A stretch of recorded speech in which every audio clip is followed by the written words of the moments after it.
पल ने जिहड़े लंघ रहे ने कहंदे मैनूं जुगां दे समान लगदे ने। फिर ये चिट्ठी जदों लिखी ना प्यारिओ, तीजा बंद है शब्द हजारे दी बाणी दा।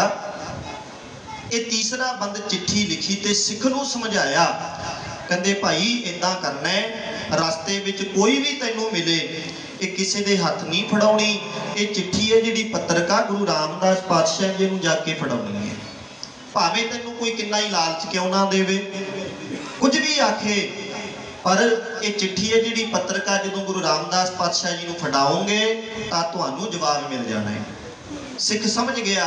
तां प्यारे अज कहंदे लाहौर तो ਅੰਮ੍ਰਿਤਸਰ ਦੀ ਧਰਤੀ ਤੇ ਸਿੱਖ ਆਇਆ ਤੇ ਸਾਧ ਸੰਗਤ ਸਿੱਧਾ ਦਰਬਾਰ ਸਾਹਿਬ ਦੇ ਵਿੱਚ ਗਿਆ ਜਿੱਥੇ ਗੁਰੂ ਸਾਹਿਬ ਜੀ ਵਿਰਾਜਮਾਨ ਨੇ। ਧੰਨ ਗੁਰੂ ਰਾਮਦਾਸ ਪਾਤਸ਼ਾਹ ਜੀ ਸਿੱਖ ਸੰਗਤਾਂ ਦਰਸ਼ਨ ਦੀਦਾਰੇ ਕਰ ਰਹੀਆਂ ਨੇ। ਤਾਂ ਉਸ ਵੇਲੇ ਜਾ ਕੇ ਜਿਹੜੀ चिट्ठी सी पत्रकार, ये तीसरा बंद एक घड़ी ना मिलते ता कलयुग होता, तीसरा बंद भी पाया शब्द का। तां प्यारे उस वेले उस सिख ने जिहड़ी चिट्ठी सी पत्रकार गुरु रामदास पातशाह जी नूं फड़ा दित्ती। ये की है भाई महाराज, ये अर्जन देव ने चिट्ठी भेजी है आप जी, पढ़ो। तां जदों प्यारे वो चिट्ठी पढ़ी, एक सिख तो चिट्ठी पत्रका पढ़ाई, एक घड़ी ना मिलते ता कलयुग होता। यदा तीसरा बंद सी जिहड़ा वो आया, हाउ भोली जियो घोल घुमाई ते सच्चे गुर दरबारे जियो। ते जदों आया तीसरा बंद रहाओ ते गुरु साहब जी समझ गए। गुरु रामदास पातशाह जी कहंदे भाई ये चिट्ठी दे नीचे तीसरा बंद क्यों लिखे है? तां सिख ने आख्या महाराज मैं पहला 2 चिट्ठियां पत्रकावां उत्थों लैके आया सी ते वो चिट्ठियां मैं आप जी दे सिखां नूं फड़ा दित्तियां ने, तुहाडे तक वो नहीं पहुंचियां। सतगुरु जी कहंदे मेरे तक वो कोई भी चिट्ठी नहीं पहुंची, मैं ते आ चिट्ठी पहली पढ़ रहा। जदों सुनिया प्यारे गुरु रामदास पातशाह जी ने कि अर्जन देव ने ये चिट्ठी पत्रिका लिखी है, तां उस वेले बाबा बुढ़ा साहब जी नूं बुलाया, जिन्हां दी प्यारिओ इतिहास दे विच उम्र 151 साल की है। बाबा बुढ़ा साहब जी की गुरु नानक साहब जी तो लैके 6वें पातशाह धन गुरु हरगोबिंद साहब सच्चे पातशाह जी तक सेवा की सी। एडी वड्डी उम्र दे विच इन्नी घाल कमाई ब्रह्म ज्ञानी सतपुरुष होए बाबा बुढ़ा साहब जी।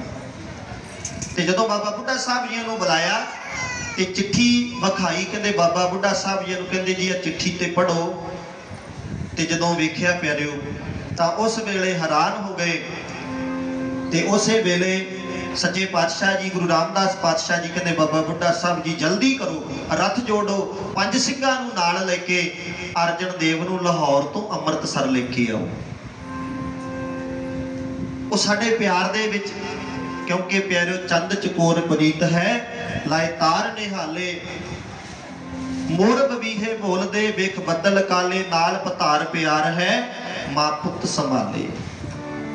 ते अज प्यारे कहंदे जदों इदां गुरु रामदास पातशाह जी हैरान हो गए ते गुरु अर्जन देव साहब जी नूं लैण दे वास्ते लाहौर तो 5 सिंघां दा जत्था भेजिया। लेके आए रथ दे विच चढ़ा के जदों दरबार दे विच आए अज गुरु अर्जन देव साहब सच्चे पातशाह जी का मन सी जिहड़ा वैराग दे नाल उछाले मारन लग पिया। अखां दे विचों आंसू आ गए ते सतगुरां नूं नमस्कार कीती, चरनां ते मत्था टेकिया। सच्चे पातशाह मेरे तो नाराज हो, मेरे तो कोई भुल हो गई है। आप जी ने इन्ना समा ला दिता, मैनू बुलाया नहीं, की होया? गुरु रामदास पातशाह सच्चे पातशाह जी ने अपने सपुत्र अर्जन देव नूं गलफड़ी दे विच ले लिया। इन्ना प्रेम इन्ना प्यार गलफड़ी दे विच लिया। धन गुरु रामदास सच्चे पातशाह जी दीन दुनिया दे मालक सतगुरु जी कहंदे साडे कोल ये जिहड़ी तीसरी चिट्ठी है पत्रकार ये आई ते जदों मैं सुनिया पढ़िया वेख्या लिखिया वेख्या मैं उसे वक्त तेनू लैण दे वास्ते सिंघां दा जत्था भेजिया, बाबा बुढ़ा साहब जी नूं भेजिया, पर 2 चिट्ठियां मेरे हाथ नहीं आईयां। ते प्यारे उस वेले फिर रौला पै गया दरबार दे विच भी चिट्ठियां सन जिहड़ियां ओह किहने फड़ियां ने। तां सिख नूं भी बुलाया गया। उह सिख ने दस्सिया कहंदे महाराज उन्हां दा चेहरा सी जिहड़ा ओह तुहाडे नाल मिलदा है। उन्हां दे भी चोला पाया होया जामा पाया होया है ते ओह मैनूं इदां लगदा भी जिवें इत्थों दे वसनीक इत्थों दे रहण वाले होण, पर मैं जानदा नहीं हां। फिर प्यारे वो कहंदे दरबार दे विच सारी संगत नूं बुलाया ते पिरथी चंद नूं भी बुलाया जो गुरु रामदास पातशाह जी दे बड़े सुपुत्र सन ते गुरु अर्जन देव साहब जी दे बड़े भरा सन। तां जदों बुलाया दरबार दे विच कहंदे पछाणो इन्हां दे विच किहड़ा सी ओह? तां ओह सिख ने पछाणिया महाराज आ सिंह जी नूं मैं चिट्ठियां फड़ाइयां सन। पिरथी चंद कहंदा क्यों झूठ बोली जाने दरबार दे विच खलोता, मैनूं कोई चिट्ठी नहीं फड़ाई। वो कहंदे जी तुसीं गुरु दे कोल रहिंदे झूठ बोल रहे हो, चिट्ठियां मैं तुहानूं फड़ाइयां ने, रस्ते विच तुसीं मैनूं मिले ते तुसीं आखदे सी कि मैं फड़ा देवांगा गुरु साहब नूं, मैं तुहानूं वो चिट्ठियां फड़ाइयां ने। इधर जानी जान धन गुरु रामदास पातशाह जी घट घट के अंतर की जानत भले बुरे की पीर पछाणत, क्योंकि बुरियां नूं भी ते चंगियां नूं गुरु चंगी तरह जानता है।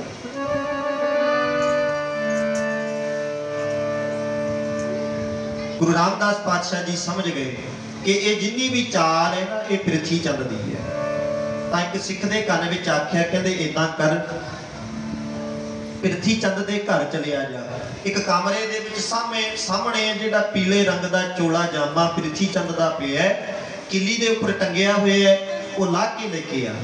सिख सत बचन कह के चलिया गया, घर गया, चोला सी जिहड़ा लेके दरबार दे विच आया।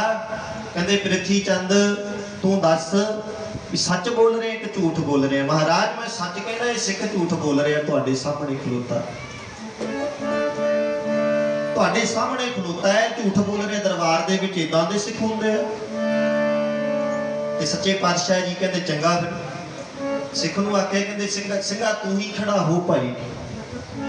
वो खड़ा होया, कहंदे खब्बे पासे वल जिहड़ा चोड़े दा गीझा है ना ਉਹਦੇ ਵਿੱਚ हथ मार। ਜਦੋਂ प्यारे हथ मारिया 2 चिट्ठियां सी ਜਿਹੜੀਆਂ ਉਹ निकल आईयां ਵਿੱਚੋਂ। ਜਦੋਂ ਨਿਕਲੀਆਂ गुरु साहब कहंदे आ की है पढ़ो इन्हां नूं। फिर पहले 2 बंद सी ਜਿਹੜੇ ਉਹ सुनाए गए भी आ चिट्ठियां सी गुरु अर्जन देव साहब जी ने लिखियां। कहंदा नहीं जी ते मैं लिखियां सन, ये अर्जन देव दा ते किते नोए नहीं है, वेखो मैं लिखियां ने, मेरी हथ लिखत है। ते आ तीसरा जिहड़ा बंद शब्द दा फिर वो भी नाल मिलाया गया। 3 बंद सी जिहड़े शब्द दे पूरे हो गए। ते गुरु रामदास पातशाह कहंदे जे तैं लिखियां ने कोई गल नहीं, फिर इदां कर सारी संगत खलोती है इस शब्द दा कहते चौथा बंद भी लिख दे। चौथा बंद है ना जिहड़ा वो लिख। जे तैं ये चिट्ठियां 2 पत्रकावां लिखियां ने फिर ते समझ लांगे भी जिहड़ा चौथा बंदा तेरियां ने, पर जे नहीं लिखदा फिर वेख लै भरे दरबार दे विच ते नरादर होएगा। ਤਾਂ ਪਿਆਰਿਓ ਉਹਨੇ ਬੜਾ ਉਰਲੇ ਪਰਲੇ ਗੱਲਾਂ ਕਰ ਕੀਤੀਆਂ। ਮੈਂ ਇਦਾਂ ਨਹੀਂ ਜੀ ਤੁਸੀਂ ਮੇਰੇ ਨਾਲ ਵਿਤਕਰਾ ਕਰਦੇ ਹੋ, ਮੈਂ ਤੁਹਾਡਾ ਵੱਡਾ ਸੁਪੁੱਤਰ ਹਾਂ, ਹੱਕ ਸਾਰੀ ਚੀਜ਼ ਦਾ ਮੇਰਾ ਬਣਦਾ ਹੈ, ਪਰ ਤੁਸੀਂ ਛੋਟੇ ਨੂੰ ਦਿੰਦੇ ਹੋ, ਜਿੰਨਾ ਇਹਨਾਂ ਦਾ ਪੱਖ ਕਰਦੇ ਹੋ। ਗੁਰੂ ਰਾਮਦਾਸ ਪਾਤਸ਼ਾਹ ਕਹਿੰਦੇ ਇਹ ਤੇਰੀ ਸੋਚ ਹੈ, ਮੇਰੀ ਸੋਚ ਨਹੀਂ ਹੈ। ਜੋ ਤੂੰ ਸੋਚ ਰਿਹਾ ਹੈ ਨਾ, ਇਹ ਮੈਂ ਨਹੀਂ ਸੋਚਦਾ, ਇਹਨਾਂ ਵਿੱਚੋਂ ਹੋਰ ਨਹੀਂ ਕੋਈ ਸੋਚ ਰਿਹਾ, ਇਹ ਤੂੰ ਆਪਣੀ ਸੋਚ ਦੇ ਮੁਤਾਬਕ ਚੱਲ ਰਿਹਾ ਹੈ। ਕਹਿੰਦੇ ਜੇ ਤੇਰੀਆਂ ਚਿੱਠੀਆਂ ਨੇ ਤੂੰ ਲਿਖ ਦੇ, ਤੂੰ ਪੜ੍ਹ ਕੇ ਸੁਣਾ ਦੇ ਸੰਗਤ ਦੇ ਵਿੱਚ, ਤੇ ਅਸੀਂ ਸਮਝ ਲਾਂਗੇ ਵੀ ਤੇਰੀ ਬਾਣੀ ਹੈ। ਹੁਣ ਪਿਆਰਿਓ ਉਰਲੀਆਂ ਪਰਲੀਆਂ ਗੱਲਾਂ ਜੀਆਂ ਕਰਕੇ ਖਲੋ ਗਿਆ, ਬੈਠ ਗਿਆ, ਕਹਿੰਦਾ ਮੇਰੇ ਨਾਲ ਤੁਸੀਂ ਵਿਤਕਰਾ ਕਰਦੇ ਹੋ, ਸਾਰਾ ਕੰਮ ਕਾਜ ਤੇ ਮੈਂ ਸਮਝਦਾ, ਗੁਰੂ ਘਰ ਦਾ ਜਿੰਨਾ ਵੀ ਕਾਰਜ ਹੈ ਮੈਂ ਕਰਦਾ ਹਾਂ। ਫਿਰ ਪਿਆਰੇ ਉਸ ਵੇਲੇ ਇਤਿਹਾਸਕਾਰ ਲਿਖਦਾ ਹੈ, ਕਹਿੰਦੇ ਗੁਰੂ ਅਰਜਨ ਦੇਵ ਸਾਹਿਬ ਜੀ ਨੂੰ ਕਿਹਾ ਰਾਮਦਾਸ ਪਾਤਸ਼ਾਹ ਨੇ, ਕਹਿੰਦੇ ਸੁਪੁੱਤਰ ਗੁਰੂ ਅਰਜਨ ਦੇਵ ਸਾਹਿਬ ਜੀ ਨੂੰ ਕਿਹਾ, ਕਹਿੰਦੇ ਫਿਰ ਇਹ ਸ਼ਬਦ ਦਾ ਜਿਹੜਾ ਬੰਦ ਹੈ ਚੌਥਾ ਤੁਸੀਂ ਲਿਖ ਕੇ ਸ਼ਬਦ ਹੈ ਜਿਹੜਾ ਸੰਪੂਰਨ ਕਰੋ। ਸੰਗਤ ਦੇ ਵਿੱਚ ਖਲੋ ਗਏ ਗੁਰੂ ਸਾਹਿਬ। ਤਾਂ ਪਿਆਰੇ ਉਸ ਵੇਲੇ ਫਿਰ ਚੌਥਾ ਬੰਦ ਲਿਖਿਆ ਸ਼ਬਦ ਦਾ, ਭਾਗ ਹੋਆ ਗੁਰ ਸੰਤ ਮਿਲਾਇਆ, ਪ੍ਰਭ ਅਬਨਾਸੀ ਘਰ ਮਹਿ ਪਾਇਆ। ਕਹਿੰਦੇ ਮੇਰੇ ਵੱਡੇ ਮੇਰੇ ਭਾਗ ਜਾਗ ਪਏ, ਮੈਨੂੰ ਗੁਰੂ ਦਾ ਦੀਦਾਰ ਹੋ ਗਿਆ, ਸੰਤ ਦਾ ਦੀਦਾਰ ਹੋ ਗਿਆ, ਮੈਨੂੰ ਗੁਰੂ ਨੇ ਪੂਰਨ ਸੰਤ ਮਿਲਾ ਦਿੱਤਾ। ਭਾਗ ਹੋਆ